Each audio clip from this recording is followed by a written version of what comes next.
नाम डॉक्टर समर्थ मित्तल है। मैं बीएलके मैक्स हॉस्पिटल दिल्ली में कंसल्टेंट स्पाइन सर्जन हूँ। आज हम बात करेंगे कमर दर्द या बैक पेन के बारे में। स्पाइन ओपीडी में पेशेंट्स हमारे पास एक कॉमन प्रॉब्लम के साथ प्रेजेंट करते हैं, वो होती है कमर दर्द या बैक पेन। इसके बहुत सारे कारण होते हैं, पर कुछ मुख्य कारण हैं पुअर पोस्चर, यानी कि एक अपने वर्किंग एनवायरनमेंट या वर्क प्लेस पे एक प्रॉपर पोजीशन में ना बैठना, जिसकी वजह से पेशेंट को कमर में दर्द महसूस होता है। साथ ही साथ एक सीडेंटरी लाइफस्टाइल जिसमें पेशेंट कोई एक्टिविटी नहीं करता, जिसकी वजह से मांसपेशियों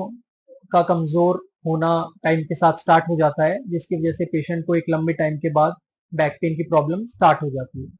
इसी के अलावा age related wear and tear, यानी कि आर्थराइटिस की प्रॉब्लम होना, या फिर डिस्क का कुछ बल्ज होना, डिस्क का कुछ इशू होना, या फिर कुछ गिरने की वजह से फ्रैक्चर, स्पाइन में फ्रैक्चर होने की वजह से भी पेशेंट को बैक पेन हो सकता है।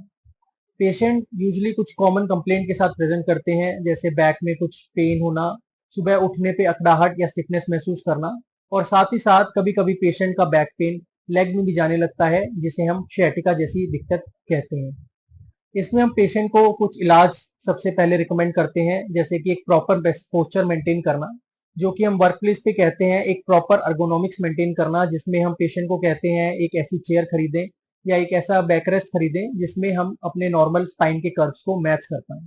दूसरा, हम पेशेंट्स को एक एक्टिव लाइफस्टाइल अडॉप्ट करने को एडवाइस करते हैं, जिसमें हम पेशेंट्स को नॉर्मल स्पाइन की कुछ स्ट्रेंथनिंग एक्सरसाइजेस और पेट की कुछ एक्सरसाइजेस के बारे में बताते हैं, ताकि स्पाइन की मांसपेशियां मजबूत हों और पड़ने वाला लोड मांसपेशियों पे ज्यादा पड़े और डिस्क और बोन पे लोड कम पड़े। साथ ही साथ पेशेंट्स को हम कुछ हेल्दी डाइटरी हैबिट्स के बारे में बताते हैं, जिसमें हम कैल्शियम और vitamin D rich diet advice करते हैं, ताकि हड्डियां और मांसपेशियां मजबूत हों।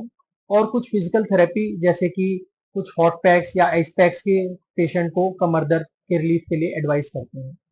अगर पेशेंट्स को इन सब थेरेपी या इन सब डाइटरी मॉडिफिकेशन के बाद भी पेशेंट को बैक पेन में रिलीफ ना मिले, या फिर बैक पेन काफी लंबे टाइम तक चले, या फिर उसके साथ कुछ दूसरे सिम्टम्स एसोसिएटेड हो, जैसे कि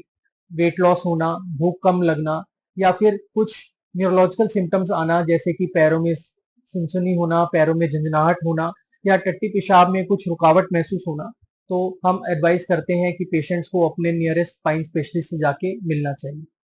बैक पेन आज के टाइम पे एक बहुत ही कॉमन प्रॉब्लम है, परंतु अगर हम डेली अपना लाइफस्टाइल कुछ मॉडिफाई करें तो ये प्रॉब्लम कंप्लीटली मॉडिफाई हो सकती है और आप इस बैक पेन से बच सकते हैं।